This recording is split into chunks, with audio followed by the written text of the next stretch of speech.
नमस्कार। दूरदर्शन मध्य प्रदेश के आमने सामने कार्यक्रम में आपका एक बार फिर स्वागत है। किसी भी राष्ट्र के निर्माण में युवा पीढ़ी की भूमिका काफी महत्वपूर्ण होती है। अगर हम बात करें भारत जैसे देश की, जहां 41% आबादी युवाओं की है, तो हम इस बात को अच्छे से समझ सकते हैं कि इस देश को विश्व के मानचित्र पर एक नई पहचान दिलाने में युवाओं की क्या भूमिका हो सकती है। युवाओं से जुड़े विभिन्न मुद्दों पर बातचीत के लिए आज हमने अपने आमने सामने कार्यक्रम में एक खास मेहमान को बुलाया है। आप हैं नेहरू युवा केंद्र संगठन के महानिदेशक श्री दिलावर सिंह जी। आपका इस कार्यक्रम में स्वागत है। जय हिंद, धन्यवाद। और कार्यक्रम की शुरुआत के पहले आपका थोड़ा सा तारुफ करा दूं कि दिलावर सिंह जी न केवल नेहरू युवा केंद्र संगठन के महानिदेशक हैं, बल्कि सेना के रिटायर्ड मेजर जनरल भी हैं। और आप इससे पहले अपनी एनसीसी में विभिन्न पदस्थापनाओं के दौरान युवाओं के निरंतर संपर्क में रहे हैं और युवाओं के साथ इंटरेक्शन का आपका बहुत गहरा अनुभव है, जिसका लाभ संगठन को मिल रहेगा। तो हम बातचीत की शुरुआत यहीं से करेंगे कि नेहरू युवा केंद्र संगठन की स्थापना कब और किन उद्देश्यों को लेकर की गई थी? ये देखिए, 1971 की लड़ाई के बाद जो है जी 14 नवंबर 1972 के अंदर जो है इसको खड़ा किया गया था। हाँ। और उस वक्त कुछ ही प्रदेशों के अंदर जो है इसको शुरू किया गया और एक एक्सपेरिमेंट के तौर पे इसको शुरू किया गया कि किस प्रकार से युवाओं को जो है लाभान्वित किया जा सके, क्योंकि लगता था कि बहुत नंबर्स के अंदर, बहुत संख्या के अंदर युवा ऐसे थे जो न स्कूल जा पा रहे थे, न कॉलेज जा पा रहे थे और न किसी पर्टिकुलर प्रोफेशन से जुड़े थे। तो उन युवाओं को किस प्रकार से राष्ट्र निर्माण में जोड़ा जाए, इसकी भावना से इसको खड़ा किया गया। तो अगर आज की तारीख में हम देखें, चूंकि 1972 में इस संगठन की स्थापना हुई और एक बहुत अरसा बीता और इस अरसे में बहुत बड़ी संख्या में युवाओं को इस संगठन से जुड़ने का और इसकी रचनात्मक गतिविधियों से जुड़ने का अवसर मिला। मुझे भी अपने जीवन में कई बार नेहरू युवा केंद्र संगठन की गतिविधियों का न्यूज कवरेज करने का अवसर मिला और मुझे बहुत खुशी होती थी उन रचनात्मक गतिविधियों को देख के। फिर भी हम आज के दौर में जानना चाहेंगे कि वर्ष 2016 के आते आते नेहरू युवा केंद्र संगठन का आज संगठनात्मक ढांचा किस तरह का है, कौन इसके प्रमुख पदाधिकारी हैं, कौन इसके नियामक हैं और किस तरह से पूरे देश के विभिन्न जिलों में इसकी गतिविधियां संचालित हो रही हैं। देखिए, आप लोग जानते हैं कि हमारा नेहरू युवा केंद्र संगठन जो है केंद्र की सरकार के अंदर जो युवा मामले और खेल मंत्रालय है हमारा, उसके अधीनस्थ हम लोग काम करते हैं। हाँ। और हमारी एक बोर्ड ऑफ गवर्नर्स है। बोर्ड ऑफ गवर्नर्स के अंदर माननीय मंत्री जी, सेक्रेटरी साहब और बाकी जैसे अच्छी जो इंस्टीट्यूट्स हैं उनके डायरेक्टर, जैसे लाल बहादुर शास्त्री एकेडमी हमारी मसूरी के अंदर है, उनके डायरेक्टर हैं। Rajiv Gandhi national institute of youth development है, उसके डायरेक्टर हैं। और बाकी जो है सोशल वर्कर जो है उनको सबको हम लोग रखते हैं इसके अंदर, बोर्ड ऑफ गवर्नर्स के अंदर, और उनके निर्देशन के अनुसार हम लोग इसको चलाते हैं। और पूरे जितने भी प्रांत हैं हमारे, हर एक स्टेट के अंदर हमारा एक जोनल ऑफिस है, हर एक डिस्ट्रिक्ट के अंदर एक अपना ऑफिस है और डिस्ट्रिक्ट के अंदर डिस्ट्रिक्ट यूथ कोऑर्डिनेटर है जी। और उसके नीचे हर एक ब्लॉक के अंदर एक युवा और एक युवती, दोनों वॉलंटियर रहते हैं। और उसके नीचे की जितनी भी युवाओं की गतिविधियां हैं उनका संचालन उनके माध्यम से होता है। तो देश के कितने जिलों में आज नेहरू युवा केंद्र संगठन के कार्यालय हैं और उनको गतिविधियों को संचालित कर रहे हैं? आज हमारे पास तकरीबन ये मानिए कि करीब पूरा देश हम कवर कर रहे हैं। छोड़ करके कुछ नए जो अभी जिले बने हैं उनको छोड़ करके जी। और 623 जिले जो हम लोग कवर कर रहे हैं पूरे देश के अंदर। अच्छा सिंह साहब, मैं जब नेहरू युवा केंद्र संगठन की प्रोफाइल देख रहा था तो उसमें मुझे पता चला कि जो सबसे महत्वपूर्ण गतिविधियों के लिए इस संस्थान की पहचान बनी पूरे देश में, वो थे राष्ट्रीय एकता शिविरों का आयोजन। और मुझे बहुत खुशी है कि मैंने कई राष्ट्रीय एकता शिविरों के आयोजन को बहुत नजदीक से देखा और वहां होने वाली गतिविधियों से मैं बहुत प्रभावित भी हुआ। तो आप क्या मानते हैं आज एक संगठन के महानिदेशक के रूप में कि ये जो राष्ट्रीय एकता शिविरों का आयोजन होता था, ये युवाओं में राष्ट्र के प्रति अपने समर्पण की भावना, अपने त्याग की भावना, उन अनुशासन की भावना, इन सब चीजों को विकसित करने में इस तरह के शिविर कितने कारगर रहे हैं? आपका क्या मानना है? मैं मानता हूं कि ये कंसेप्ट बहुत अच्छा है जी, और इसको किया जा रहा था, किया जा रहा है और शायद करते रहेंगे हम लोग। कॉन्सेप्ट अच्छा है जी। लेकिन इसके भी चलाने में और वैसे भी अगर आप देश में देखें तो बहुत सारे बदलाव आए हैं जी। पिछले 40 साल 45 साल के अंदर जो बदलाव आए हैं उनका अगर मैं जिक्र करूं तो आप ही जानते हैं कि इस दौरान 4 दशकों के अंदर जो स्कूलों की संख्या है करीब 4 गुना बढ़ गई देश के अंदर जी। और जो कॉलेजेस की संख्या है वो तो 10 गुना से ज्यादा बढ़ गई। तो हमारा जो इनिशियल मैंडेट था शुरू में कि नेहरू युवा केंद्र संगठन उन युवाओं की देखभाल करेंगे, उनको संगठित करेंगे जो कि नॉन स्टूडेंट हैं और रूरल इलाके से आते हैं जी। तो वो रूरल तो इलाका आज भी बहुत ज्यादा है जी, लेकिन नॉन स्टूडेंट की जो संख्या है वो कम हुई है जी। क्योंकि जब से जो है हर एक व्यक्ति आज चाहता है कि हमारे बच्चे स्कूल में पढ़ें और चाहे लड़कियां हो चाहे लड़के हों। आजकल ये काफी भावना हमारे पूरे देश में है और सब लोग चाहते हैं कि हमारे बच्चे जाएं और करीब करीब हर गांव में आज स्कूल उपलब्ध है जी। तो स्कूल के अंदर बच्चे जा रहे हैं, नॉन स्टूडेंट मिल पाना कठिन होता है। उसके साथ साथ फिर कुछ पढ़ाई भी आई है, कुछ ज्ञान भी आया है, कुछ अपेक्षाएं बढ़ी हैं और कुछ आप लोग बढ़े हैं जी जी। जो मीडिया का इतना ज्यादा विस्तार हुआ 4 दशकों में, आप ये देखिए कि 72 में जब ये था और उसमें और आज में, तब उस वक्त एक चैनल जी दूरदर्शन का केवल आया था जी। और आज देखिए कि दूरदर्शन के इतने सारे चैनल हैं और बाकी प्राइवेट बहुत सारे चैनल हैं जी। तो उससे जो है अवेयरनेस बढ़ी है, बहुत ज्यादा एस्पिरेशन बढ़ी हैं, आकांक्षाएं बढ़ी हैं, अपेक्षाएं बढ़ी हैं और जो जरूरतें बढ़ गई जी। उस वक्त के अनुसार आप जानते हैं कि ज्यादातर संयुक्त परिवार थे हमारे, आजकल एकल परिवार है। उसके अनुसार जो जिस प्रकार की परंपराएं, जिस प्रकार की संस्कृति, जिस प्रकार के संस्कार परिवार में मिल जाते थे, आज वो नहीं है जी। और इसके कारण क्या हुआ है कि आप जानते हैं कि ज्यादा छूट मिली बच्चों को, मिलनी भी चाहिए, युवाओं को मिलनी चाहिए, लेकिन कुछ उसको अच्छे से इस्तेमाल कर पाए, कुछ नहीं भी कर पाए जी। और जहां नहीं कर पाए उसकी वजह से आप देखते हैं कि बहुत सारे बच्चे आज के दिन जो है नशे की कार्रवाई में बेचारे किसी तरह से खिंच गए जी। कुछ इस तरह से भी देखना आता है कि क्राइम में काफी बच्चे आ गए जी। कुछ फिर देखने में आता है कि जो है बच्चों की सुसाइड की केसेस काफी आई हैं, क्राइम की जो है घटनाएं काफी बढ़ी हैं बच्चों के जी। तो ये सब चीजें बदलाव की जो उत्पत्ति है जी। और इन सबको देखना है, उसके अनुसार जो है संगठन को भी बदलना है जी। संगठन के कार्यक्रमों को भी बदलना है और राष्ट्र निर्माण में जिस तरह की पहले भावना थी उसमें और आज में भी अंतर है जी। उसके लिए भी काम करना है। तो ये सब बदलाव करने पड़ेंगे, सब कामों को नए सिरे से जी एक नया आयाम और एक नया रूप, एक नई रूपरेखा देनी पड़ेगी जी। तो जैसा कि आपने जिक्र किया और हम लोग अभी बातचीत कर रहे थे राष्ट्र निर्माण की, राष्ट्र निर्माण के सिलसिले में पिछले दिनों प्रधानमंत्री श्री नरेंद्र मोदी ने राष्ट्रीय स्वच्छता अभियान के रूप में एक नया मिशन हमारे सबके सामने रखा और शहरी क्षेत्रों से लेकर ग्रामीण क्षेत्रों तक हर जगह साफ सफाई जैसे मुद्दे को, जो कि बिल्कुल हाशिए पर चला गया था, उसको प्रमुखता से जीवन शैली से जोड़ने का प्रयास हुआ और लोगों को खुद वॉलंटरीली इसमें सहयोग करने के लिए प्रेरणा दी गई। आपको लगता है कि नेहरू युवा केंद्र संगठन से जुड़े ये युवा हैं और हमारा संगठन है, उसने इस महत्वपूर्ण मिशन को आगे बढ़ाने में कितनी सार्थक पहल की? बहुत ज्यादा जी, बहुत ज्यादा। हमने तो ये कहेंगे कि मतलब हर एक प्रत्येक युवा आज के दिन जो भी हमारे संगठन से जुड़ा है वो स्वच्छता से जुड़ा है जी। न केवल नेहरू युवा केंद्र संगठन से जुड़ा है बल्कि स्वच्छता से जुड़ा है। और हमने माननीय प्रधानमंत्री की आशय समझते हुए एक और भी छोटी पहल की है। हमने कहा आप आसपास की फिजिकल सफाई तो करेंगे ही, आप मन की सफाई भी करेंगे जी जी। तो स्वच्छ विचार रखें और स्वच्छ जो है आसपास का अपना वातावरण रखें, क्योंकि जब प्योरिटी रहेगी तो विचारों के अंदर तो बहुत ज्यादा सुधार समाज के अंदर स्वयं आएगा जी। तो इस तरह से राष्ट्रीय स्वच्छता मिशन से युवाओं को बहुत सक्रियता से जोड़ने के लिए जो नेहरू युवा केंद्र संगठन के कार्यक्रम थे, उसमें आपने क्या खास नई चीज शामिल की?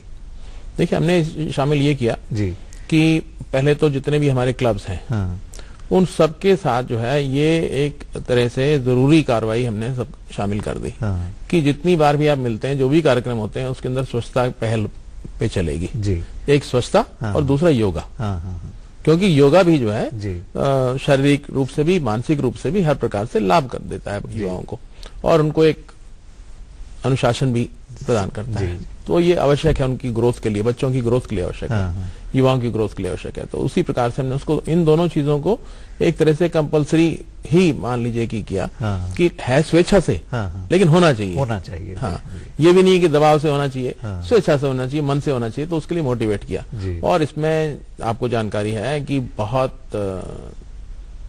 डिग्री में जो है सफलता प्राप्त हुई जी, बहुत ज्यादा। मैं आपको एक एग्जांपल दूंगा। अभी हमारा नेशनल यूथ फेस्टिवल हुआ रायपुर के अंदर और जहां हुआ वो करीब 150 एकड़ क्षेत्रफल में था, बहुत विस्तार में था।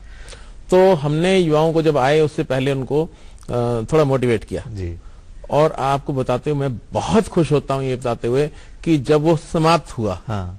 हमें एक कागज का टुकड़ा या एक रैपर नहीं उठाना पड़ा। बहुत खूब, बहुत खूब। देखिए, यही है एक उसका उत्कृष्ट उदाहरण कि जिस तरह से हम लोगों को कहते हैं कि उन्हें प्रेरणा दी जानी चाहिए और फिर वो स्वयं अपनी तरफ से जुट जाते हैं। आपने इसका इतना बड़ा उदाहरण पेश किया कि राष्ट्रीय युवा उत्सव के बाद में जब मैदान से कहीं भी किसी भी आयोजन से जाते हैं तो तमाम कचरे और यहाँ फैला हुआ दिखता है, कागज है, पॉलीथीन है, और अगर वो सारी चीजें वहां देखने को ना मिले तो ये इसकी एक सार्थक पहल का एक उत्कृष्ट उदाहरण कहा जा सकता है। और एक और चीज उसमें रही कि कोई खाना बर्बाद नहीं हुआ जी। मतलब पूरे इतने बड़े कुक हाउस में खाना बनता था, इतने लोग सब इकट्ठे खाते थे, तो उसके लिए भी बच्चों ने स्वयं पहल की कि हम खाना बिल्कुल जरा सा भी जो है बर्बाद नहीं होने देंगे, चाहे थोड़ा कम खा लें, थोड़ा कम डाल लें, लेकिन खाना बर्बाद नहीं होता। उससे भी स्वच्छता में मतलब हमें योगदान मिला उनका जी।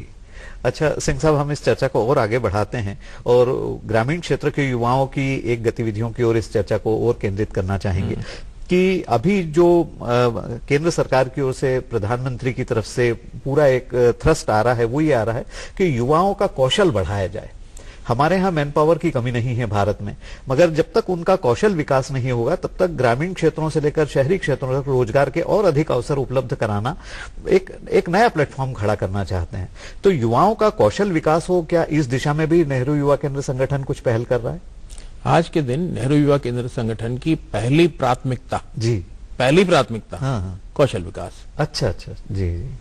क्योंकि यदि कोई भी युवा हमारे पास आता है और हम उसको सक्षम बना देते हैं, उसको एम्पावरमेंट करते हैं ठीक से, और यदि उसका कौशल विकास हो जाता है और कौशल विकास के साथ साथ यदि वो किसी यूजफुल कार्रवाई में जुड़ जाता है, चाहे वो जॉब हो या अपना एंटरप्रेन्योरशिप हो या छोटा मोटा अपना काम हो, तो वो सबसे बड़ी सफलता मैं सोचता हूँ हम अपनी मान पाएंगे। और उसके लिए हमने कुछ छोटे छोटे प्रयोग करने का प्रयास किया है। जैसे पंजाब के अंदर हमने 8-10 लड़कों को इकट्ठा किया जो इस तरह की एटीट्यूड थी, इनकी एप्टीट्यूड थी रादर, और उनको हमने मोटर मैकेनिक की ट्रेनिंग दिलाई और कुछ उनको लोन दिलाया मुद्रा से। मुद्रा एक स्कीम है, आप जानते हैं। और उनको गांव के अंदर ही हमने उनकी वर्कशॉप खुलवाई। अच्छा। अब आप जानते हैं कि आज प्रत्येक गांव में, कोई भी गांव आज 100, 150, 200 दोपहिया वाहन है, उसके साथ हर एक गांव में कम से कम 20-50 कारें भी हैं, और कुछ 2-4 बसें हैं, कुछ 2-4 ट्रैक्टर हैं, कुछ 2-4 ट्रक हैं। तो वो गांव के गांव में लोगों को सुविधा हो गई रिपेयर कराने की, और इनको सुविधा हो गई काम मिलने की। तो बड़ा अच्छा एक मॉडल सा बना इसके तरह। कश्मीर के अंदर एक छोटा सा मॉडल ट्राई किया जिसके अंदर की कुछ युवा थे, उनको किस तरह से उसको गुलाब को काटना है, किस तरह पैक करना है, किस तरह से बाई उसको दिल्ली भेजना है और किस तरह से उसको विक्रय करना है, वो सिखाया। और वो 6-7 बच्चों का ग्रुप, आज के दिन मुझे बड़ी खुशी होती है कि 3-3.5-4 लाख रुपए अपने कर लेते हैं। तो मैं सोचता हूँ बड़ा अच्छा एक एग्जाम्पल वहां रहा।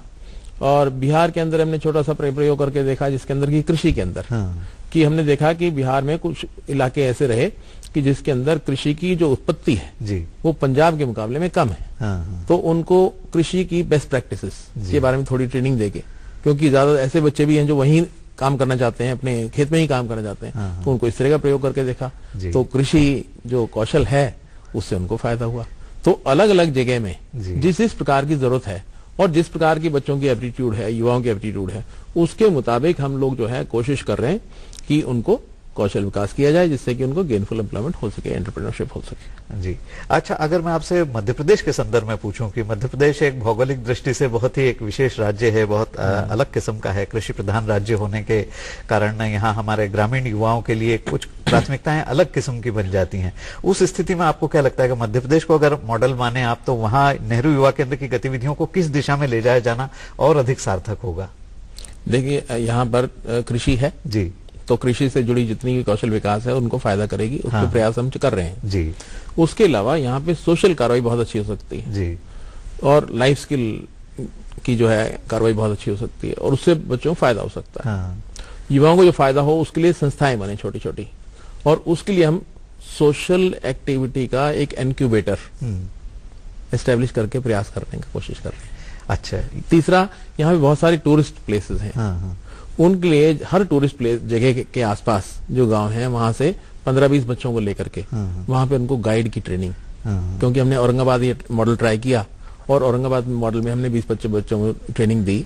उसके बाद आज गाइड का काम करके हर बच्चा 700, 800, 600 रुपए रोजाना कर लेता है, जो कि बड़े अच्छी सक्सेसफुल एक तरह से मॉडल है। वो इस तरह से हम ये अभी सिंगस कुंभ आपका होने वाला है, हाँ, उज्जैन सिंगस कुंभ में होने वाला है, उसके लिए हम कुछ बच्चों को तैयार कर रहे हैं। जब वो बच्चे तैयार हो जाएंगे तो सिंगस कुंभ में भी वो अपना योगदान करेंगे। किस तरह से कर पाएंगे वो योगदान? गाइड रहेंगे जी, लोकल गाइड रहेंगे, लोकल हेल्प करेंगे। हाँ। और आप तो जानते हैं वहाँ कितनी भीड़ रहती है, कितनी ज्यादा जरूरत होगी और कितने ज्यादा सार्थक सिद्ध होंगे बच्चे हमारे। जी जी। तो इसमें अगर हम माने कि मध्य प्रदेश में कितने युवाओं को हम सिंहस्थ की गतिविधियों में गाइड के रूप में या अन्य और गतिविधियों में जोड़ पाएंगे पूरी मध्य प्रदेश के विभिन्न जिलों से? हम ये प्रयास कर रहे हैं कि करीब 1000 बच्चों को हम जोड़ें। करीब 1000 बच्चों। हाँ। जी जी जी। अच्छा, एक चीज और जानना चाहेंगे, नेहरू युवा केंद्र का एक महत्वाकांक्षी कार्यक्रम था यूथ डेवलपमेंट प्रोग्राम। तो वो जो एक पहले से चला आ रहा है यूथ डेवलपमेंट प्रोग्राम, उसमें आपको क्या लगता है आज देश में, इस देश के राष्ट्र के निर्माण में रचनात्मक गतिविधियों के जरिए, राजनीतिक गतिविधियों के जरिए, सामाजिक गतिविधियों के जरिए युवाओं का जो नेतृत्व तो बहुत प्रखर ढंग से उभर के आना चाहिए, उस दिशा में क्या प्रयास और हो सकते हैं?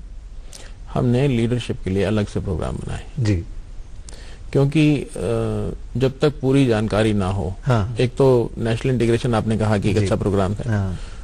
दूसरी जो प्रायोरिटी एरियाज हैं, हाँ। देश के अंदर, हाँ। वो इलाके जैसे जम्मू कश्मीर है जी, या जो माओवाद से ग्रसित इलाके, हाँ। जो अफेक्टेड इलाके हैं, ट्राइबल इलाके हैं, हाँ। जिनको की बहुत ज्यादा नीडी मैं कहूंगा, जी, तो ज्यादा फोकस उन पे रखा गया इस साल, और आगे और बढ़ाएंगे उसको हम। और हम ये चाहते हैं कि वहां पे जो बच्चे हैं उनको हम एक्सचेंज प्रोग्राम भी कर रहे हैं जी, उनको हम दिखा रहे हैं कि किस तरह से डेवलप्ड इलाके के अंदर जो है फायदा है, तो आपको किस तरह की कार्रवाई से निकलना है और किस तरह की कार्रवाई में जुड़ना है, जी, और किस तरह से आप अपना नेतृत्व उसके लिए बना सकते हैं। तो हम लोग उसके लिए विशेष कार्यक्रम चला रहे हैं और आज पूरे देश में इस तरह के कार्यक्रम चल रहे हैं। जी। और इसको अब जो इस साल का मॉडल है उससे सबक सीख के किस तरह और इम्प्रूवमेंट करनी है वो करके अगले साल फिर और चलेगा। और इसके अलावा जो है, जहां तक लीडरशिप का सवाल है, कुछ इस तरह की अभी प्लानिंग चल रही है, अभी फाइनल नहीं हुआ है कि अगले साल हर एक स्टेट के अंदर कुछ इस तरह के डिस्ट्रिक्ट को चुना जाए जी, जिनकी दूसरे स्टेट की किसी डिस्ट्रिक्ट के साथ पेयरिंग कर करके और एक जो है नया प्रोग्राम जो है बनाया जाए, बड़ा प्रोग्राम बनाया जाए, और जिसमें कि पूरे जो युवा जुड़े उनकी सबकी जो है एम्पावरमेंट हो और लीडरशिप की डेवलपमेंट उनकी हो पाए। जी। सिंह साहब, युवाओं के संदर्भ में जब हम बातचीत कर रहे हैं तो देखिए एक बहुत बड़ा नाम उभर के आता है जिसने भारत को अंतर्राष्ट्रीय स्तर पर आज से कई दशक पूर्व एक अनोखे स्थान पर पहुंचाया और हमारी ख्याति फैलाई, स्वामी विवेकानंद। अब स्वामी विवेकानंद आज के युग में, जो आज की हमारी युवाओं की जनरेशन है, कई बार लोग उनसे पूछते हैं कि उनके आइकॉन कौन है। तो मैं आपके अनुभव से जानना चाहता हूं, क्योंकि आपका युवाओं से इस संगठन के माध्यम से बहुत गहरा संबंध रहा है, आपका इससे पहले एनसीसी के जरिए भी युवाओं से रहा है। युवाओं में आज जो युवाओं की पीढ़ी है वो स्वामी विवेकानंद और उनके आदर्शों से अपने आप को कितना रिलेट करती है? काफी हद तक करती है जी। और खास तौर पे जो नेहरू युवा केंद्र के जितने भी हमारे छोटे क्लब्स हैं, मंडल्स हैं, हाँ। उनके अंदर तो बहुत ज्यादा है। हाँ। वो क्यों है? क्योंकि आप ये मानेंगे कि किसी भी व्यक्ति को सफल होने के लिए, नेतृत्व अपने अच्छा करने के लिए कुछ चीजों की आवश्यकता हमेशा रहेगी। जी। चरित्र निर्माण उसके अंदर एक है, अनुशासन दूसरा है, सर्वांगीण विकास तीसरा है, और ये 4-5 चीजें जितनी भी जरूरी हैं उसके अंदर जब भी आप जाते हैं तो सबसे पहले आपके दिमाग में एक ही नाम आता है, स्वामी विवेकानंद जी, जिन्होंने इन सभी सब्जेक्ट जितने भी ये विषय हैं इनके बारे में इतनी अच्छे उपदेश, इतनी अच्छी मतलब जो है लिखा हुआ भी है, तो वो छोटी छोटी किताबें भी हमने बनाई हैं जिनको पढ़ के बच्चों को अच्छा लगता है। पहले मेरे को भी था कि भाई ये इनको अच्छा लगेगा या नहीं लगेगा, इसको पढ़ेंगे या नहीं, क्योंकि आजकल तो बच्चे बहुत कम पढ़ते हैं, जी हाँ, युवा बहुत कम पढ़ते हैं। लेकिन हमने वो इस बार नेशनल यूथ फेस्टिवल में एक प्रयोग करके देखा कि वो विशेष किताब बनाई जिसके अंदर की चरित्र निर्माण, सर्वांगीण विकास की बातचीत हो, अनुशासन की बातचीत हो, स्वामी विवेकानंद की जो विचार है उनको रखा गया, और उसके जो रिव्यू आए, उसके जो रिस्पॉन्सेज आए बच्चों के, वो काफी अच्छे आए। अच्छे हैं। तो चलिए, हम तो बड़ी खुशी अनुभव करते हैं इस बात पे कि अगर युवा पीढ़ी भी इस दिशा में स्वामी विवेकानंद के आदर्शों को आज भी प्रासंगिक मानती है और उनका अनुसरण करना चाहती है, तो एक बहुत ही प्रसन्नता की बात है। चर्चा को आगे बढ़ाते हुए एक चीज और जानना चाहते हैं आपके अनुभवों से कि आज की जो भारत की मौजूदा युवा पीढ़ी है उसके सामने एक नेहरू युवा केंद्र संगठन के शीर्ष अधिकारी होने के नाते आपको क्या लगता है आज हमारे भारत के युवाओं के सामने सबसे बड़ी चुनौतियां क्या हैं? सबसे बड़ी चुनौती तो जो आपने कहा वो यही है कि हम अभी एकदम युवा देश बनने वाले हैं जी, तो हर एक व्यक्ति को कुछ भी करने से पहले सबसे पहले एक गेनफुल एम्प्लॉयमेंट, हर एक व्यक्ति चाहता है कि मैं सेटल कैसे होऊंगा, ना सिर्फ बच्चों के मन में बल्कि उनके अभिभावकों के मन में, पेरेंट्स के मन में। बहुत से लोग मेरे पास आते हैं, पूछते हैं साहब हमारे बच्चे को हम क्या करवाएं। कई बच्चे पूछते हैं साहब मैं क्या करूं। तो ये सबसे बड़ा सवाल हर एक बच्चे के मन में, हर एक अभिभावक के मन में है कि इसका फ्यूचर कैसे हो, क्या करवाएं, क्या किया जाए। तो इसको अगर हम सॉल्व करते हैं तो ये सबसे बड़ी बात होती है। दूसरी बात यह है कि आज के दिन बच्चों के अंदर, युवाओं के अंदर आप देखते हैं कि सबसे ज्यादा क्रेज है टेक्नोलॉजी का जी। तो हम अभी जो है नेहरू युवा केंद्र के अंदर जी जो आगे इनोवेशंस करने वाले हैं उसके अंदर टेक्नोलॉजी का बहुत बड़ा हाथ रहने वाला है। अच्छा अच्छा। और जितनी भी हमारी कार्रवाई रहेगी अब उसमें टेक्नोलॉजी सबसे ज्यादा आगे रहेगी। और चाहे वो डेली की डेली कार्रवाई की बातचीत हो या इंफॉर्मेशन कम्युनिकेशन पहुंचाने की बातचीत हो या हमारी टोटल होलिस्टिक वेबसाइट की बात हो। अगर हमारी अभी कोशिश कर रहे हैं कि हमारी जो नई वेबसाइट बन रही है कि बच्चा कोई भी रिक्वायरमेंट लेके आए किसी प्रकार की, नेहरू युवा केंद्र संगठन की वेबसाइट पे आ गया तो उसको हर चीज का सोल्यूशन मिलना चाहिए। कि मेरे को अगर किसी प्रकार का कौशल की ट्रेनिंग करनी है तो कहाँ मिलेगी, वो आपको लिंक मिलेगा। अगर मेरे को पढ़ाई करनी है तो कहाँ मिलेगी, लिंक मिलेगा। विदेश जाना है तो कहाँ मिलेगा, लिंक मिलेगा। मुझे गाना सुनना है तो कहाँ मिलेगा, मिलेगा। तो इस तरह की कुछ जो युवाओं की हर प्रकार की अपेक्षा को पूर्ण करे ज्यादातर, इस तरह की टेक्नोलॉजी वेबसाइट के अंदर भी लाएंगे। किस तरह से रिपोर्टिंग, किस तरह से नजदीक में हमें युवाओं से रिलेटेड क्लब, युवाओं से रिलेटेड जिम, युवाओं से रिलेटेड ट्रेनिंग, युवाओं से रिलेटेड स्कूल, युवाओं से रिलेटेड अपॉर्चुनिटीज, युवाओं से रिलेटेड जॉब्स, उसकी इंफॉर्मेशन भी किस तरह से हम बच्चों तक पहुंचा पाएं, उसका भी प्रयास। तो इस स्थिति में जिस तरह से आप बता रहे हैं कि युवाओं के कल्याण के लिए या युवाओं को बेहतर अवसर उपलब्ध कराने के लिए नेहरू युवा केंद्र संगठन अपने क्षितिज का और विस्तार करना चाहता है, आप बहुत सारी गतिविधियों के साथ नए सिरे से जुड़ना चाहते हैं। तो क्या भारत सरकार के जितने विभिन्न मंत्रालय हैं या राज्य सरकारों के जितने मंत्रालय हैं उनके साथ में किस तरह से और बेहतर तालमेल के लिए क्या पहल होनी चाहिए कि हम बहुत अच्छा परिणाम यथाशीघ्र युवाओं तक पहुंचा सकें? मुझे बड़ी खुशी आपने मेरी प्रश्न पूछा जी, क्योंकि हमारे जो माननीय प्रधानमंत्री हैं आज जी, श्री नरेंद्र मोदी जी, इतनी ज्यादा उनकी इंटरेस्ट रहता है युवाओं के अंदर, इतनी ज्यादा कंसर्न है, वो इतनी ज्यादा चाहते हैं युवाओं के लिए अच्छा काम करने के लिए कि हमेशा हमसे पूछते हैं नया काम क्या करना है, कैसे करना है। और यही प्रश्न जो है उन्होंने अभी कुछ समय पहले जी उठाया कि किस तरह से सारे मंत्रालयों का तालमेल करके युवाओं के लिए सबसे बेहतर हम काम कर पाए। तो आपको जान के खुशी होगी कि 24 तारीख, आज 27 है, 24 तारीख को हमारे यहाँ मीटिंग हुई है जी, जिसमें सारे मंत्रालयों के हमने जो जितने सेक्रेटरीज हैं उनको अपने सेक्रेटरी के पास उनको आमंत्रित किया और वो सब लोग आए और सब लोगों ने अपने अपने विचार दिए कि किस तरह हम सब लोग मिल करके युवाओं के लिए क्या क्या कर सकते हैं, किस तरह सिनर्जी होगी, किस तरह कोऑर्डिनेशन होगा और किस तरह बेटरमेंट होगा। तो चलिए सिंह साहब, हम उम्मीद करते हैं कि नेहरू युवा केंद्र संगठन ने कितनी शीर्ष संस्था भारत में युवाओं के कल्याण की है और बहुत प्रभावी भूमिका उसने निभाई है और आने वाले समय में वो अपने आप को बदलते समय की अपेक्षाओं के अनुरूप तैयार भी कर रही है नए क्षेत्र में जाने के लिए। तो ये बहुत ही उम्मीद है, हम उम्मीद करते हैं कि आने वाले समय में नेहरू युवा केंद्र संगठन अपनी गतिविधियों को और अधिक सफल और सार्थक बनाने में कामयाब होगा। आज आपने इस आमने सामने कार्यक्रम के लिए समय निकाला, इसके लिए आपका बहुत बहुत धन्यवाद, शुक्रिया। मेरी एक प्रार्थना रह गई, वो मैं कहना चाहता हूँ कि जितने हमारे युवा हैं जो सुन रहे हैं, आपके श्रोतागण हैं, देख रहे हैं, उन सबसे एक ही अपेक्षा है कि यदि आपकी कोई भी सजेशन है या कोई भी रिक्वायरमेंट है तो जरूर हमें बताएं, क्योंकि फिर हम उसके अनुरूप नीड बेस्ड कार्यक्रम भी बना रहे हैं जी। तो इसी क्लोजिंग नोट के साथ सिंह साहब के कि नेहरू युवा केंद्र संगठन युवाओं की जरूरत के मुताबिक अपने आप को ढालने के लिए एक अपना नया मार्ग प्रशस्त करने की ओर अग्रसर है। हम सभी इसका स्वागत करते हैं। आमने सामने कार्यक्रम के अगले अंक में किसी और महत्वपूर्ण शख्सियत के साथ आपसे फिर एक बार मुलाकात होगी। तब तक के लिए दीजिए इजाजत, नमस्कार।